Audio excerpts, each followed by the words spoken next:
صاحب دوستم میگم مدام ما خود جهرام صاحب دوستم شده نمیتونیم اما یک ذره صدایش میگیریم.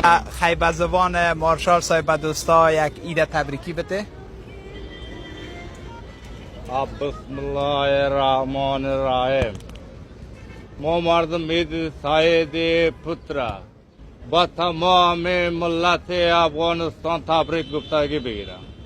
ما جنبش هستیم، جنبش ما مردم توقع میکنیم. ماشاءالله. ما مردم گفتگی جنرال دوستم صاحبیت کدر جنرال دوستم صاحبیت ما جنرال دوستم صاحب پیرندم ترکیه. ما سر پای خود ساده هستیم، سر پای مردم ساده هستیم.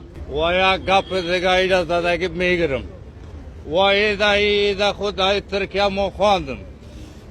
انشالله بیاری الله ما دیگه ایده انشالله ما مردم دمو پاریاب نخواندم. ما مردم مارشال دوستم هم نگه زیاد جان پدای دارم ما رقم نگه ما مردم بشنوه ما امریکان بشنوه.